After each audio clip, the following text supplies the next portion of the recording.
La vida se compone de innumerables pasos que a veces no sabemos a dónde dirigir.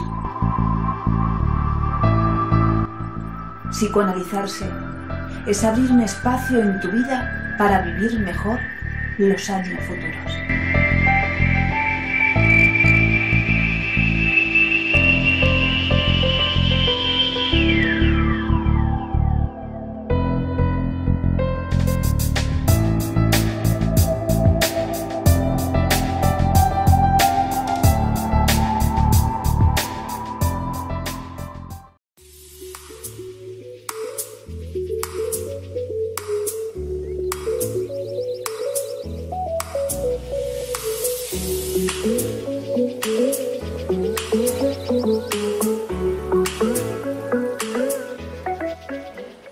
La sexualidad es una cosa inherente al ser humano, desde que nace hasta que se muere. A la genitalidad arriba tardíamente, porque como nace prematuro, sin terminar de mielinizarse todas sus centros nerviosos, y como todavía es como impotente para andar, todavía no tiene desarrollado su aparato sexual en su plenitud, la genitalidad va a aparecer tardíamente después de la pubertad. Pero la sexualidad, desde que nace hasta que muere, hay una búsqueda de placer en todo ser humano. La sexualidad entonces la vamos a definir como búsqueda de placer. Desde que nace. Desde que nace va a atravesar esto también en un desarrollo a medida que vayan madurando su sistema nervioso central. Va a ir cambiando esta cuestión de relacionarse con el mundo. Hay otra definición de sexualidad que es la relación que uno tiene con un otro, es decir, la relación que va más allá al mundo. Eso también es sexual. No solamente el objeto amoroso con el cual uno va a tener esa satisfacción sexual, sino que sexualidad es con otro, es decir, con el mundo. Es esa relación de vinculación con cualquier cosa del mundo que nos rodea y en el cual caemos.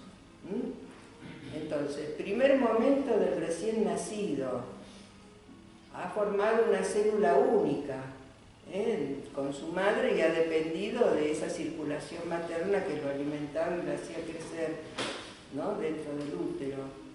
Pero después viene el parto, es decir, que viene la separación. Y en esa separación ya el niño empieza a buscar su satisfacción o su cosa placentera.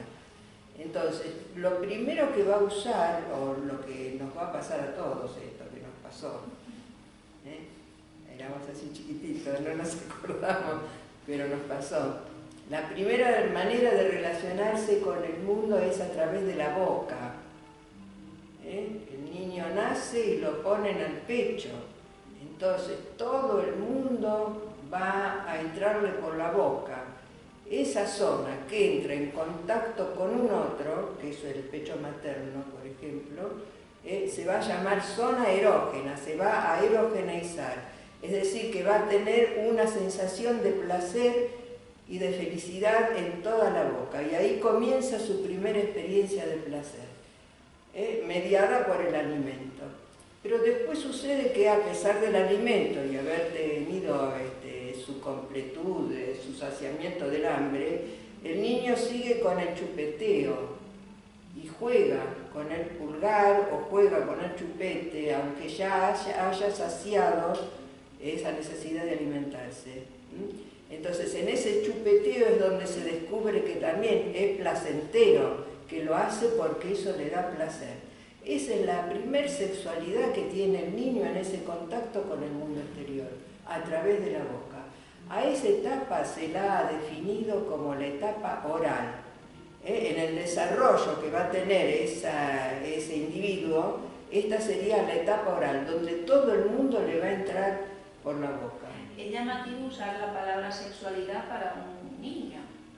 Bueno, pero cuando se estremece el niño, hay un momento donde el niño tiene como una algarabía o tiene esa cara de placer después de alimentarse. Esas son experiencias satisfactorias de placer. El recién, por eso, lo que yo dije, parece mentira, pero desde que nace hasta que se muere, tiene sexualidad el ser humano. No se remite únicamente a la genitalidad, que es tardía, que aparece después de la pubertad cuando ya tiene 15, 14 años, ¿no? ¿Y por qué motivo no se habla en general de la sexualidad infantil? Porque fue una cosa que está muy reprimida, donde los niños, y en la edad media no existía el niño como entidad. No existía el niño, no había niñez, digamos. Recién aparece tardíamente también, ¿no? Los derechos del niño en ciudades y pueblos muy avanzados, ¿no? La infancia llega a ser considerada de otra manera y la educación también. Pero claro, era por la represión que había. No se consideraba que el niño pudiese tener experiencias de placer, que el ser humano desde que nace hasta que se muere, decíamos, es un ser sexuado, no se puede reprimir eso.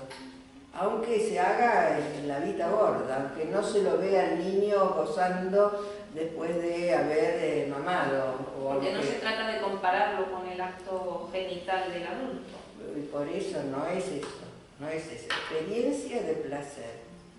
El mundo le entra por la boca y el niño siente placer. Y esa es la sexualidad en esa primera etapa del niño, donde todo el mundo le entra por la boca. Hasta el destete dura, porque después le crecen los dientes. Entonces ya es otra etapa. Ya es una etapa donde la comida ya la tiene que masticar, que triturar, y ya es una etapa donde hay más actividad, ¿no? Acontece el destete. Lo que pasa es que esa primera figura que le da esa primera satisfacción o esa sensación de placer, generalmente es la madre o la nodriza. Entonces se establece ya ahí un vínculo con ella, un vínculo de amor. Y ella pasa a ser su primer objeto de amor. ¿Por qué? Porque le dio satisfacción. Primer objeto de amor, la madre o la nodriza. Después vamos a ver cómo tiene que sufrir y cortar con ese vínculo para pasar a tener otro objeto de amor ya en la edad adulta, ¿no? Se identifica con la madre, que quiere decir que toma todo de la madre. Él y la madre vuelven a ser una primera célula, todos juntos, los dos juntos. Entonces, si la madre lo mira, él empieza a mirar. Si la madre le habla, él hablará. Si la madre lo acuna y lo mece y tiene una, ¿no? Él amará, digamos, será tratado con cariño y después copia todo.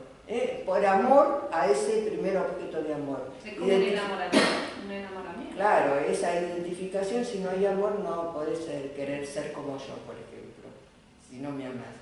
Si me odias, me querés destruir, pero si me amas, querés ser como yo.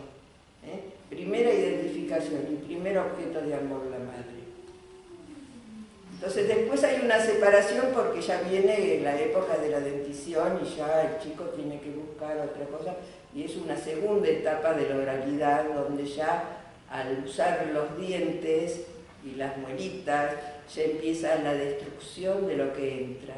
Es decir, que de aquella pasividad donde recibía todo, lo que le era dado, pasa a una cosa más activa que es la trituración, la deglución, ¿no? También una etapa de mucha satisfacción sexual, en el sentido de que tiene placer en comer.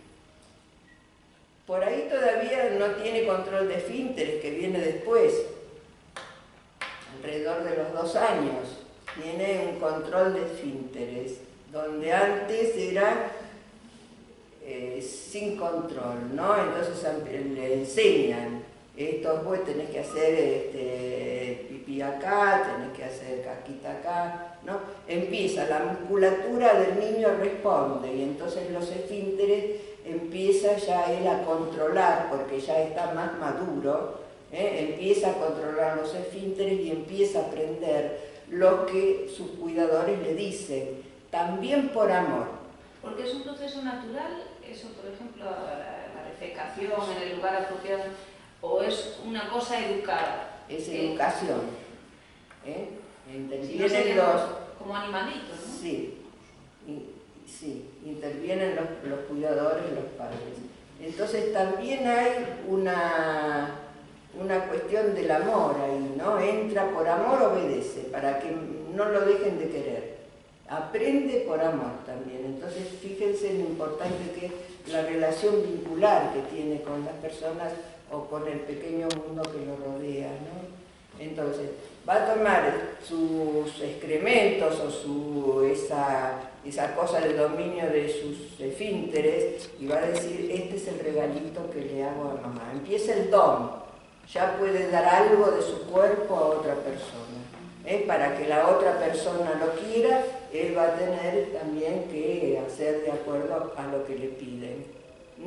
Control de esfínter, y a esta etapa se la va a llamar etapa anal. Tengan en cuenta que todo lo que entra en el psiquismo de una persona, ¿no? Porque somos cuerpo y alma, y eso es lo que estoy tratando de decirles, que el cuerpo está guiado por esa alma, por eso que se va introyectando, se va metiendo adentro de él. Entonces, todo lo que entra no sale más. Todo lo que uno experimenta queda una huella en uno, que es inolvidable. Y es para toda la vida, y así uno va conformándose, va siendo esa persona, ese individuo, de acuerdo a las experiencias. No se puede desechar lo que pasó. Lo que pasó entra en un mecanismo de repetición donde lo olvidado, por el momento lo olvidado, vuelve a repetirse en algún momento de la vida. Cuando uno decae o cuando uno tiene alguna cosa traumática, hay unos mecanismos donde regresa, y es un bebé recién nacido de pecho que busca que la madre lo alimente. Regresa a una etapa donde aquello que entró y de la manera que entró va a seguir estando de esa manera cuando él, por un sufrimiento, por un padecimiento, caiga, regrese a esa instancia. ¿Y del adulto cómo se ve eso? En el adulto, bueno, vamos a ver por qué eso lo va a marcar. En esta etapa anal también se genera el dominio. El niño empieza a dominar la situación. Domina con los esfínteres. Entonces eso después en la vida adulta también se va a notar, ¿sí? Porque va a haber un carácter dominante, donde todo va a estar regido por lo bueno y lo malo, lo que se cierra y lo que se abre. Entonces ahí va a empezar una etapa de ambivalencia, donde no solamente él va a amar a los que lo rodean y entonces le va a ceder ese regalito, sino que también van a empezar los sentimientos de agresión. Entonces no te quiero y no te lo doy. Entonces empieza la cuestión, ¿no?, del trastorno intestinal, digamos, donde ya deja de ser una cosa fisiológica y entra el alma del niño a manejar esa situación, donde te quiero, no te quiero, se abre, se cierra, esto es blanco y esto es negro. Sentimientos de ambivalencia en esta etapa temprana, donde recién está controlando los esfínteres. Que sí, quedan, esas marcas quedan después, dando personalidades. Por ejemplo, la personalidad de la etapa anterior, que es la etapa oral, si a eso te referías, es buscar en la vida después un compañero sexual que reproduzca esa primera etapa. Entonces va a ser la búsqueda de un compañero, va a tener que tener esas características, más bien parecidos a la madre que alimenta. Entonces ahí surgen un montón de cuestiones, ¿no? Desde los hombres que quieren ser mantenidos por las mujeres que quieren ser mantenidas por los maridos, ¿no? Que la relación es con alguien que sea esa figura que los alimentó. Se crea una relación de dependencia y si no es así, no hay pareja, digamos, no hay relación. O se transforma esa relación, que era una relación libre y adulta, se va transformando con el tiempo en esta cuestión donde tú me tienes que dar lo que yo necesito y me tienes que saciar. Ahí no da nada, recibe todo. Recibe, chupa, chupa, chupa de adulto. Eso queda también como huella. Y en la etapa anal, que es la que viene después, lo que pasa después, como en las personas adultas, es posesión y dominio del otro. Y sentimientos de ambivalencia. Te amo, pero también te odio. Y nace toda la cuestión de la agresividad ahí, ¿no? Donde, bueno, es una cuestión de esfinteriana, de lo que se cierra y de lo que se abre. El esfínter es un músculo que cierra y que abre, se relaja y abre. Entonces ahí también, en las personalidades adultas, va a quedar esa marca, que son las personas posesivas, que ya toman al otro para poseerlo y hacerlo mío, ¿no? Lo hago mío. Tú eres de mi propiedad, entonces yo soy tu dueña y hago de ti lo que quiero, como hacía con la caquita cuando empezaba a contraer los esfínteres. Hago lo que quiero, ¿te doy o no te doy? Eso se ve mucho. Sí, eso es una característica de que se ve en la población, y después también da como un cuadro clínico que es la neurosis obsesiva.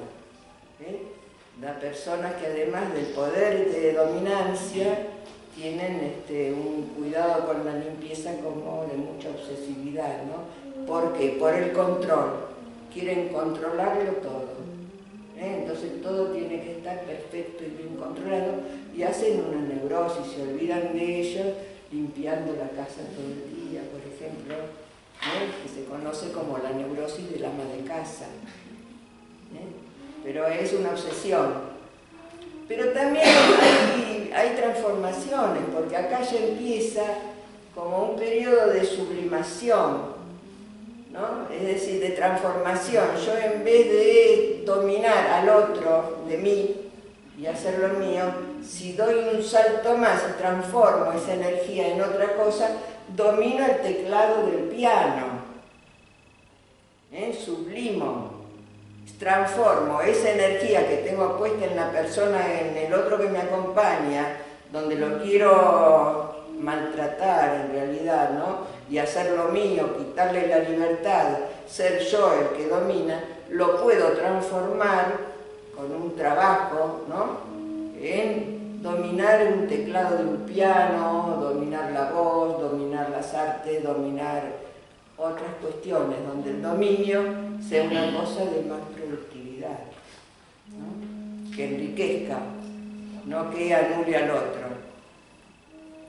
Lo que se da en ese periodo es una cosa agresiva donde también se trata de yo o tú. Alguno de los dos tiene, en el dominio es así. Yo mando y existo, y tú te sometes y no existes. Entonces la lucha ahí es una lucha a muerte, ¿no? Es decir, uno de los dos no tiene que existir, uno de los dos debe morir ahí, ¿no? Bueno, que también tiene que ver con esta etapa donde hay un control esfinteriano en el cuerpo biológico que se traduce después en el psiquismo, en lo que mañana va a ser mi personalidad. ¿Y de alguna manera los padres influyen en cierta susceptibilidad en los hijos de estas etapas? Sí, los padres influyen porque siguen siendo las personas únicas con las que se relacionan. Entonces, será de acuerdo a cómo es tratado el niño, de acuerdo a cómo se le pide, o de acuerdo a cómo se lo regaña. Entonces el niño, como se lo regaña y se lo maltrata, se vuelve caprichoso. Entonces no te lo quiero dar. No hago lo que tú me pides, no hago la caquita que era un regalo que yo te cedía de mi cuerpo. Entonces ahí se instala una cosa caprichosa del niño. Pero está mediada por la relación que tiene con esas personas con las cuales es el mundo del niño. No hay mundo afuera todavía. Depende únicamente, y ahí es cuando se va formando, como una estatua de arcilla se va modelando.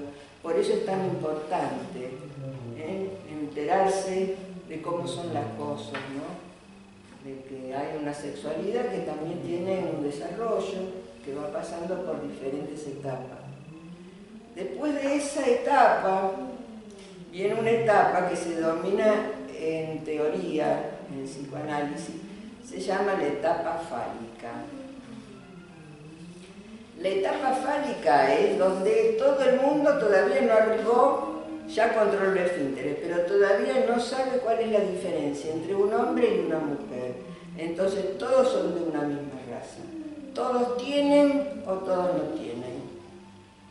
Que el sexo masculino, que es el primer asombro del niño, es descubrir por las hermanitas o porque lo vio que hay personas que son las nenas que no lo tienen, que no tienen que esa cosita de hacer pipí, dice. Hay quienes lo tienen y quienes no lo tienen. Y ahí empieza como un camino para llevarlo a reconocer las diferencias sexuales. Pero ahí él niega. Él dice, no lo tiene la nena, pero le va a crecer. Ya va a ser como yo. Es decir, que anula las diferencias sexuales. Pero ya está en una carrera, yendo para adquirir esa sexualidad adulta. En esa etapa también pasan cosas, empiezan las primeras preguntas del niño. 3 años, a los 4 años. El niño empieza a preguntar, ¿y cuál es la diferencia entre un nene y una nena? Entonces, si el nene es más potente, más poderoso, es más fuerte, y la nena es más, usa zapatitos rosas. Las cosas de cómo se van inventando los niños, teorías, a las cuales, y son verdaderas teorías, que están descritas en los libros, que se llaman teorías sexuales infantiles. Y de otra pregunta que se hacen, ¿de dónde nacen los niños? Bueno, ¿de dónde se inventan? Las madres y los padres inventan el repollo, la cigüeña, inventan, pero a los niños no les llega esa respuesta, solamente queda una interrogación, no entienden todavía, porque todavía no arribaron a la diferencia de los sexos, hacen preguntas, pero por más que uno en esa edad, ¿qué le vas a explicar? Que no va a entender, así que hay que dejarlo y tolerarle, porque lo importante es que se empiece a preguntar, porque ahí el niño es como un filósofo, que se pregunta qué es la vida, y ahí entra también en una cosa de civilización, ¿no? Se hace más humano a través de esas preguntas. Otra de las preguntas que surgen en esa etapa, que es la etapa fálica, donde van a encontrar diferencias, es ¿qué es la muerte? Entonces la va a asociar al pajarito muerto en el fondo del agua, se murió, y va a asociar muerte con pasividad, con inactividad. El pajarito está muerto porque no pía y porque no hace así con las alitas, ¿no? Es decir, es la primera concepción que tiene el niño de la muerte. Bueno, es un inteligente el niño, hay que saber leerlo. Es muy entretenido además el tratamiento de los niños, porque dicen todo con una sencillez. Pero muy inteligente porque parece muy torpe, parece como que no sabe nada, y para poder construirse como un adulto pasa por un montón de complejidades. Sí, claro, sí. Es un desarrollo sexual, entonces. Nacemos sexualizados, pero la sexualidad tiene un desarrollo hasta alcanzar la madurez. A esta cuestión donde todos tienen, todos no tienen, no hay diferencia de sexos, donde el niño se va a hacer todas las preguntas sobre la vida, sobre la muerte, sobre cómo nacen los niños, que son preguntas fundamentales, ¿no? Que uno después se las pregunta en la edad adulta, ¿y qué es la muerte? ¿No? Se lo sigue preguntando, es decir, que ahí queda una marca, ¿no? Bueno, a esa etapa tan productiva le sigue una etapa de latencia, 9 años, ¿no? La etapa de latencia deja toda la sexualidad en latencia, entre paréntesis, y se hace inteligente. Entonces va al colegio y empieza a multiplicar, le gustan las ciencias, le gustan las artes, empieza a escribir, bueno, se hace el matemático famoso, el físico, ¿no? Periodo de latencia, es decir, que toda esa energía que tenía puesta ahí se sublima, se transforma, queda toda la cosa de la genitalidad en suspenso y se transforma. La genitalidad digo porque encuentra placer en todas las etapas estas que describí. Tanto como le entró la vida por la boca, después mira todo por el ano, es la etapa anal, y el mundo le entra por ahí, en tanto las relaciones que va a establecer son de dominio y posesión.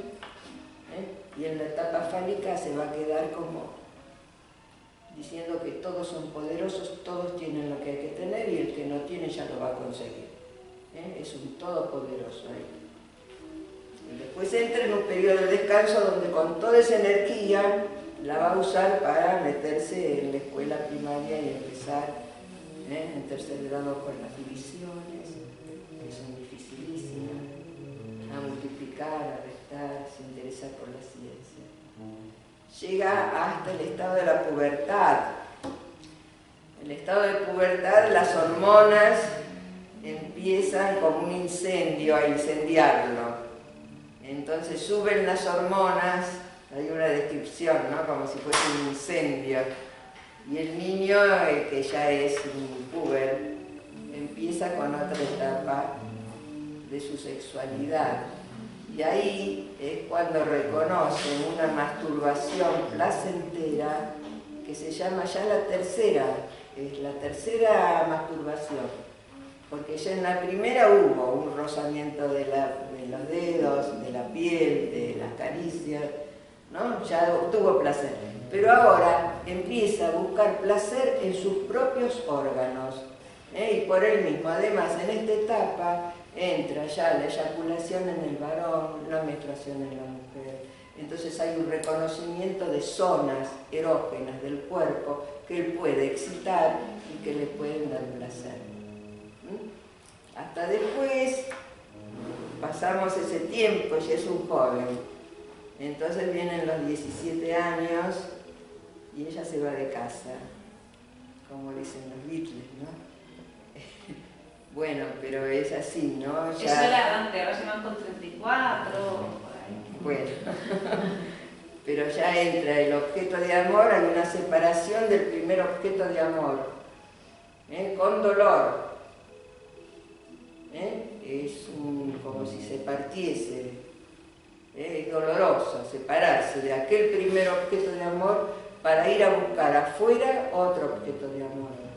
Entonces hace una pareja, fuera, ¿no? Lo que todo ese amor que sentía y que le sirvió para madurar, que eran las figuras de los padres y los cuidadores y los que lo rodeaban, la madre es sustituida por la maestra, por ejemplo, ¿no? Pero siempre es una figura que es reemplazo de la otra, pero el objeto de amor sigue siendo el mismo hasta que acontece esa separación y él intenta encontrar en el mundo un objeto de amor que le dé placer y que lo satisfaga, como encontró en esas etapas que tuvo una satisfacción.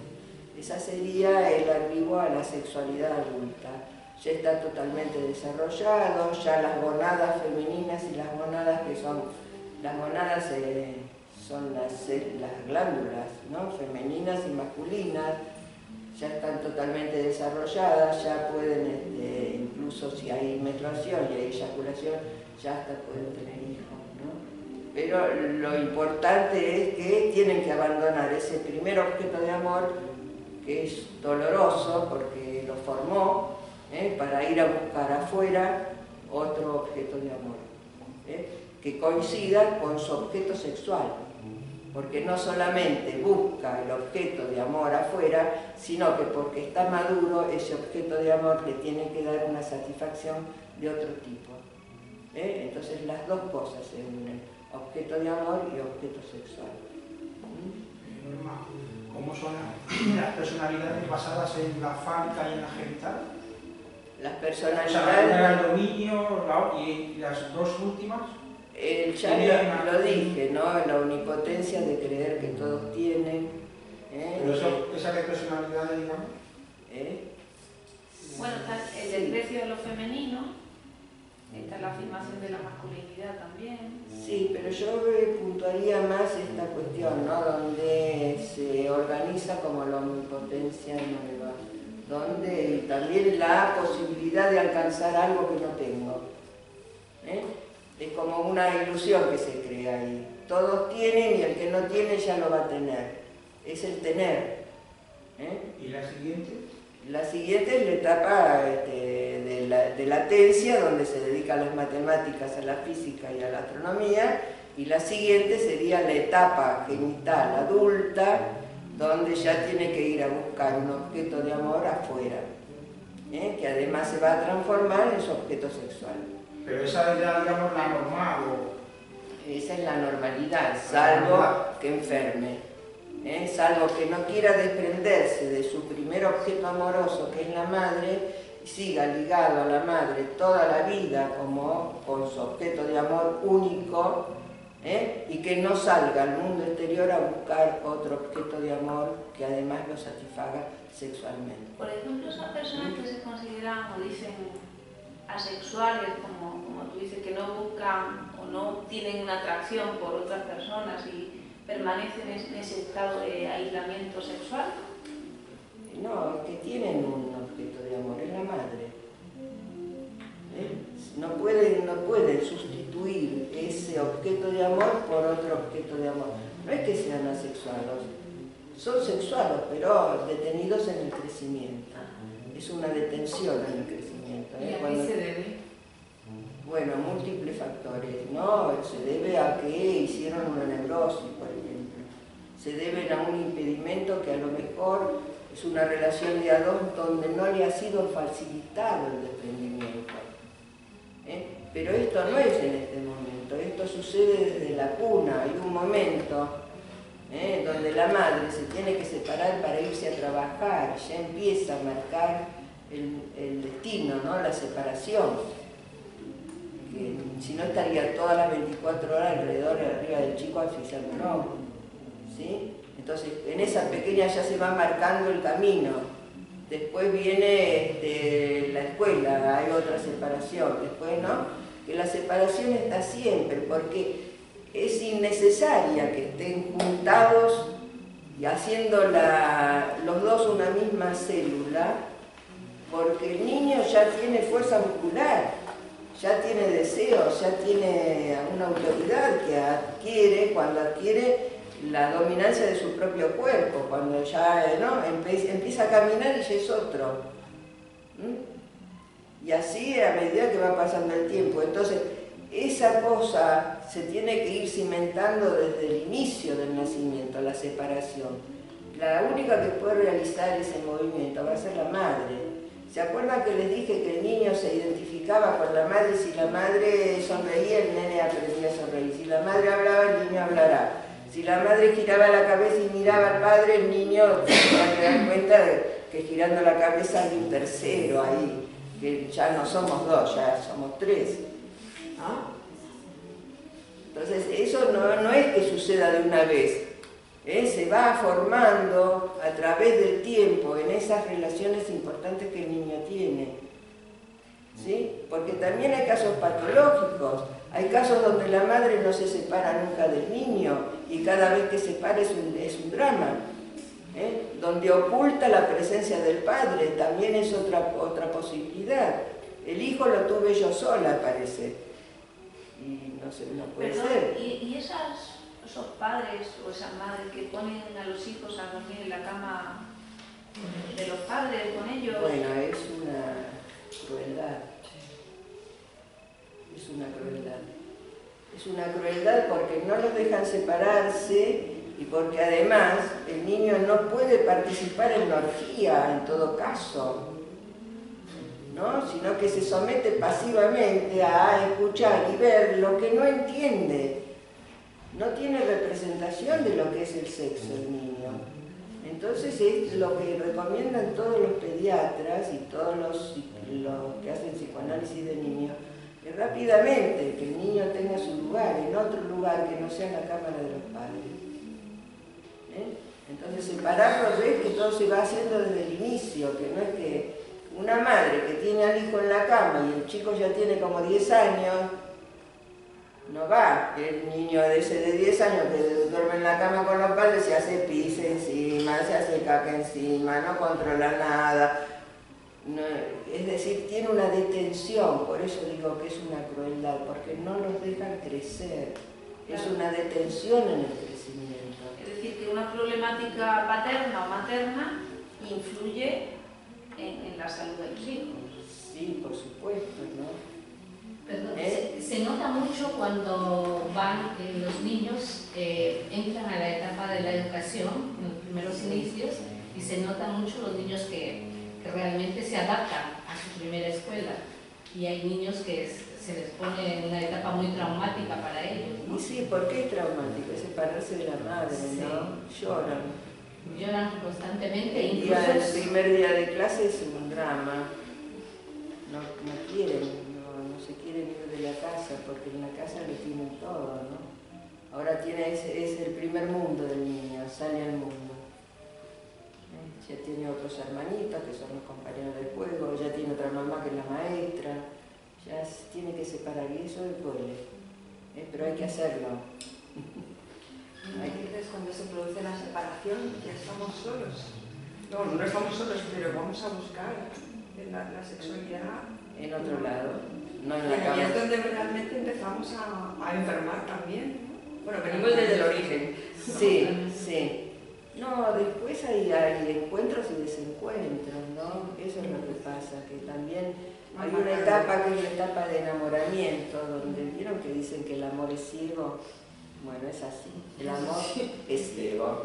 Es decir, en ese periodo de enamoramiento veo al otro perfecto. Tiene los ojos más lindos del mundo, la estatura más linda del mundo, es lo que yo busqué toda la vida y lo encontré. Bueno, eso dura un tiempo.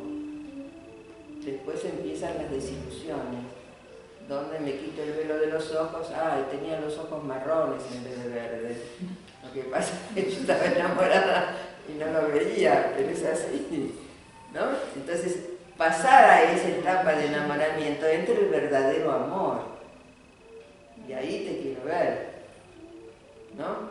Entra el verdadero amor, donde ya el otro no es una imagen mía puesta ahí, sino que el otro es un otro totalmente diferente a mí, ¿no? Aunque coincidamos en algunos gustos. Que me gusta el cine, o que me gusta el fútbol, o que me gusta viajar, coincidimos, pero el otro es totalmente diferente a mí. Entonces me tengo que enfrentar con esa diferencia y amarla, además.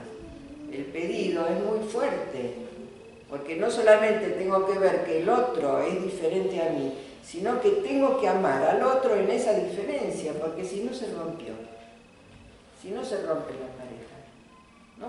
Si no, ya ahora que tiene los ojos marrones y que no mide 1,80 sino 1,75, ya está, ya se rompió. La ilusión esa, porque es toda imaginación el enamoramiento. El otro es la imagen que yo pongo en el otro, pero todavía no es el otro. Pasado un tiempo el otro empieza a ser un otro diferente a mí.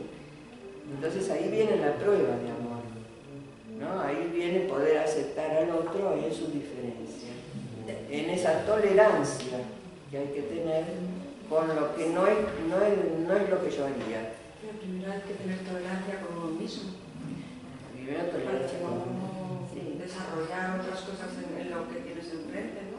Sí, tolerancia con uno mismo quiere decir dejar de ser omnipotente y aceptar que uno a veces fracasa, que las cosas a veces no me salen como yo quisiera, que entre lo que yo buscaba y lo que encontré hay un abismo, que eso pasa siempre. Hay una diferencia que siempre va a estar entre lo que yo buscaba y lo que yo realmente encuentro. Porque es principio de realidad lo que juega. No es mi cabeza la que juega e imagina que voy a encontrar aquello que es la perfección que yo me imagino. No, después viene la prueba de realidad. En el mundo lo tengo que encontrar. Y siempre buscando. Y a veces sí, tolero, a veces me conformo con algo. Amo eso que es diferente a mí. Siempre hay una tolerancia con el otro. Y hay acuerdos también, porque no es solamente que yo, el otro también me tolera a mí. Él a mí me tolera en todo lo que yo no veo de mí, que yo desconozco que soy de esa manera. Pero el otro, ¿sí decías? Sí, yo creo que todo eso que hablamos también tiene muchísimo que ver la autoestima y el amor propio, más que el tema de que somos de niños. Hay niños que están muy educados, que han tenido un amor increíble desde pequeños y por lo que sea a la adolescencia o más adelante han tenido una mala experiencia y todo eso se rompe. Y tu autoestima se rompe a partir de una cierta edad y no porque tú en tu infancia has tenido una mala educación, tus padres te han metido en la cama. Sí, ¿y cómo te repones? Sí, se rompe, es verdad. Y la vida a veces... conformarte por algo que a lo mejor no es lo que tú quieres, pero no porque tú desde pequeño no hayas tenido, sino porque has consentido a lo mejor a otra cierta edad, no desde que eres pequeño. La vida después te trae cosas que nunca te imaginabas, y es verdad. Es enfrentarse con una otra realidad, ya no la realidad materna, paterna y familiar, la realidad del mundo. Y ahí siempre va a haber dolor, siempre va a haber desengaños, siempre va a haber frustraciones porque no entiendo, o no estoy de acuerdo. Sí, es verdad. Pero ya hay marcas, tiene que haber marcas de soportar aquella frustración. Tengo que, eso que pasó durante la infancia también me marcó, porque en la infancia también me pegaban en los deditos cuando yo me tocaba los genitales, por ejemplo, o cuando metía los dedos en el enchufe me pegaban. Digamos, son pequeñas frustraciones que van acostumbrando al individuo a, cuando tenga que enfrentarse con el mundo, tener defensas o no tener las defensas, ¿sí? Saber defenderse o no saber defenderse. Que en el mundo hay cosas muy traumáticas que a veces no me entran en la cabeza, que sin embargo yo tengo que resolver, ¿sí? Y está bien lo que tú dices, que no es solamente lo que ellos me dieron, es decir, lo que viví en la infancia con papá, mamá, la maestra y todo eso, sino que ahora tengo que ver yo qué es lo que hago con todo eso, cómo respondo frente a lo traumático, frente a lo desconcertante que el mundo me va a traer. ¿Sí? Bueno, ¿alguien tiene un frío y no nada más?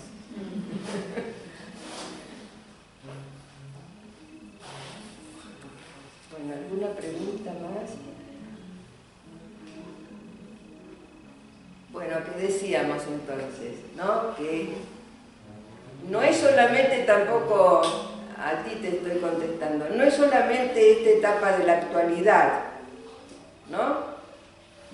Sino que ya desde el inicio es sexuado el ser humano, desde que nace hasta que se muere. Entonces todas esas experiencias que fueron leves en el comienzo de la vida se van a acrecentar después en la realidad, ¿sí? Después en la realidad va a estar el amor, va a estar el odio, va a estar la paz, va a estar la guerra, va a estar... Y uno tiene que poder tener ideas o acciones, ¿no? Con respecto a eso. Que todo sigue hasta la muerte, ¿no? El camino sigue, no se agota. El aparato psíquico es la única parte del ser humano que no se renueva, digamos, no... Se renueva constantemente. Todo se queda ahí y no sabe nada. No. Se queda ahí y cada vez que entre una impresión nueva, se mete todo en la misma coctelera. Pero no sabe nada. Y se reorganiza. No. Tú comes, cagas, tú tal. Pero el aparato psíquico todo lo ¿Quién devora. decía que todo, nada se pierde, todo se transforma? José Resque. Pero que es la única parte del ser humano que no devuelve nada. O sea, Sí, lo transforma. ¿Vos querés que yo profundice un poco más? Devuelve como resto. Cuando te morís, devolves el resto o los restos. Se devuelve. algo se devuelve. Pero mientras uno está vivo, todo lo que entra se combina de una manera diferente y se transforma dentro de mí. Entonces el cuerpo no es así, el cuerpo es... No, sin embargo el corazón no... El corazón circula todo el tiempo. Pues se regenera todo, es nuevo cada año. Siempre. ¿Y cómo aprendemos a controlar todo eso que renovamos? ¿Cómo? No, es consciente. Todo lo que entra y se hace de nuevo y se transforma. Y vos, un pensamiento que yo tenía a los 15 años, ¿no? Donde creía que el mundo era una cosa celestial, ahora, ¿no? Por todas las frustraciones que tuve, todos los desencuentros, tengo otra idea del mundo, que a veces es celestial y a veces es un infierno. Entonces, como verás, entró algo que se sumó a la máquina, a todo lo que yo tenía dentro. Y la experiencia primera y las primeras experiencias quedan para ser transformadas con las nuevas vivencias, porque estamos vivos. No es que la idea de que aquello que pasó hay que ir a buscar la causa en aquello que pasó. No, estamos vivos. Lo que pasó, pasó y se transformó. Porque sigo con vida. Sí. Siguiendo con esa idea de que todo va transformándose, hay muchas teorías que hablan sobre el desarrollo de la sexualidad durante la infancia, pero parece que no hay, o yo no conozco teorías, yo no sé mucho de esto, teorías que desarrollen, o sea, que comenten más el desarrollo durante el resto de la vida sobre la sexualidad. Supongo que las habrá, ya que puede seguir modificándose la forma de sentir la sexualidad. Sí, en relación con el objeto, dices. En general. La sexualidad siempre se va, si estoy viva, la sexualidad se va a ir transformando, como se van a ir transformando todo lo que yo toque en la vida. Lo que dije ayer, hoy va a ser una idea nueva, o va a tener 24 horas más de lo que dije ayer, por ejemplo, ¿no? Y con respecto a la sexualidad va a estar hasta que me muera. Ahora hay otra cosa que es importante, que es la relación con el objeto de amor. ¿Se acuerdan que dije, la madre es el primer objeto de amor, pero después hay un cambio de objeto? Tengo que buscar otro afuera que además de darme el placer que me daban en la infancia, me traiga otro placer más adulto. Es la relación con el objeto la que va a cambiar, es el objeto el que puede cambiar.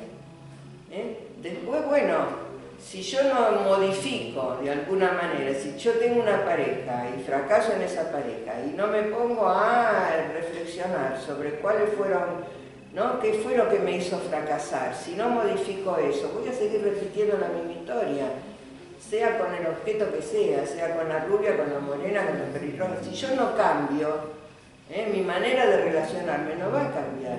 Y a veces lo puedo hacer sola y a veces no lo puedo hacer sola. Tengo que entrar en una terapia analítica, por ejemplo, para que me señalen, ¿no?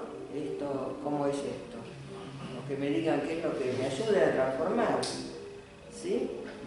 A eso te referías a lo mejor.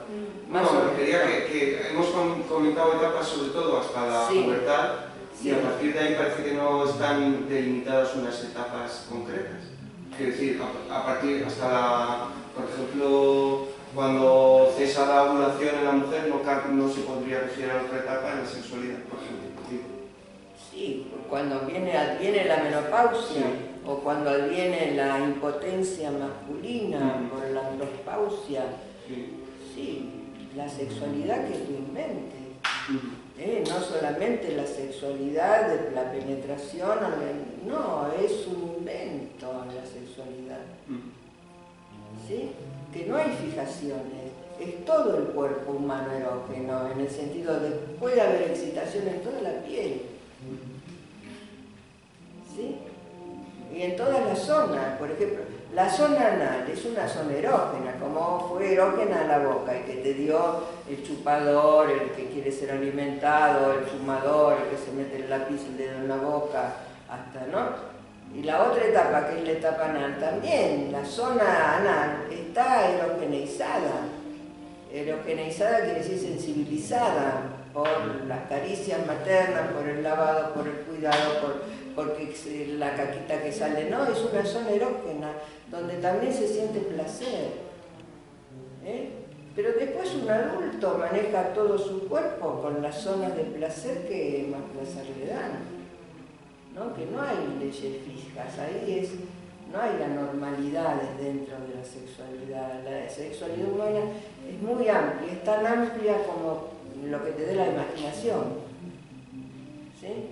Después, claro, después hay otras cuestiones, ¿no? Hay elecciones de objetos que están más alejadas de la heterosexualidad, ¿no? Pero son relaciones de objetos.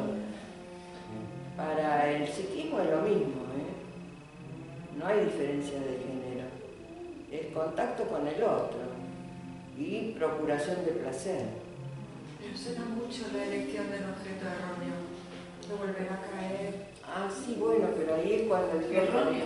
Sí, equivocado. Bueno, que en algún lugar del aparato es un acierto. Hay una parte de ti que lo considera erróneo, pero otra parte de ti no lo considera placentero. Y por eso vuelve, o se somete, o no se revela suficiente, o se revela y se vuelve a someter. Algún goce ha de tener, ¿no? Ahí está, no tiene que haber que hay que buscar para poder repetir el comportamiento y ese objeto que coges sabiendo que puede ser confundido, ¿no? Sí, hay una cuestión que se llama sadomasoquismo, que se establece en la etapa de la analidad. Lo anal trae el sadomasoquismo. Ahí tenés los que son estreñidos, ¿no? Bueno, y todas las derivaciones del sadismo con el otro, hacer sufrir al otro, ¿no? Y el masoquismo de parte de la otra parte, que se establece en parejas, sadomasoquistas. Uno tiene el látigo y el otro tiene el lomo, por decirlo de esta manera, ¿no? Y también hay desvíos, pero ves que corresponden a una etapa anterior. No a la sexualidad adulta, donde se puede gozar con todo el cuerpo, sino que se goza de una manera muy estrecha, ¿no? Enlazado de una misma manera. Eso es importante también, tener en cuenta que no siempre es de la misma manera, que una fijación a una manera ya es como una cosa desviada, ya es como una perversión. La fijación, siempre a la misma hora, en el mismo lugar, en el mismo momento y de la misma manera, ¿no? Cuando el ser humano es muy diverso, ¿no? Muy libre, muy amplio, muy imaginativo, muy inventor. Ahí es cuando hacemos buena elección. Si tú te lo permites, ¿no? Exactamente, tú te lo permites. Ahí está. Permites desarrollar la elección para desarrollar mejor, para elegir bien, exactamente, es que te lo Claro, si encuentras más goce en el placer que en el dolor o en el sufrimiento. También, porque eso está en nosotros, El sufrimiento, en esa cosa sadomasoquista, está en cada uno de nosotros. Corresponde a una etapa del crecimiento de la sexualidad. Entonces hay que ver cómo manejo eso.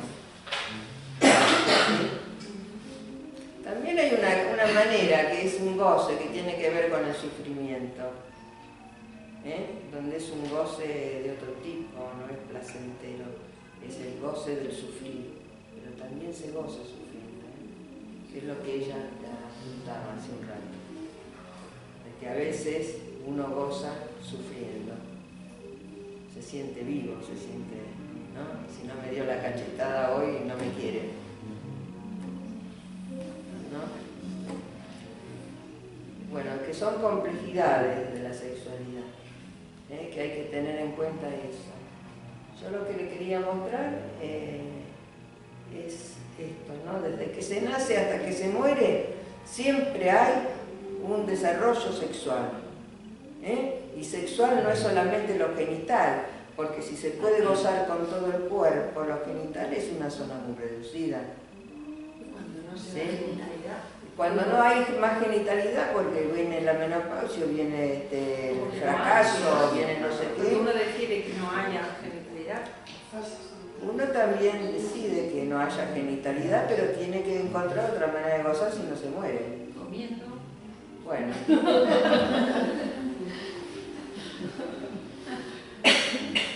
Hay Haciendo otro. deporte. Pero con la boca otras cosas. El canto.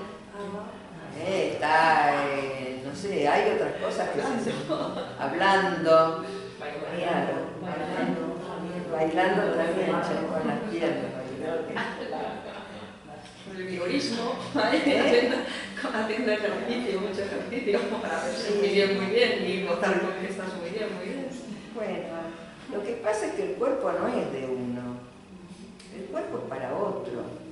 Claro, que no conviene huir de la genitalidad, es una cosa que forma parte de tu vida como humano y en todo caso si tienes problemas con la genitalidad, con la relación con los otros, uno se puede preguntar o ir a consultar y ver qué conflicto o qué temor o qué hay que en ese aspecto no se decide iniciarlo, porque hay múltiples formas de gozar y la salud tiene que ver con las posibilidades de desplegar.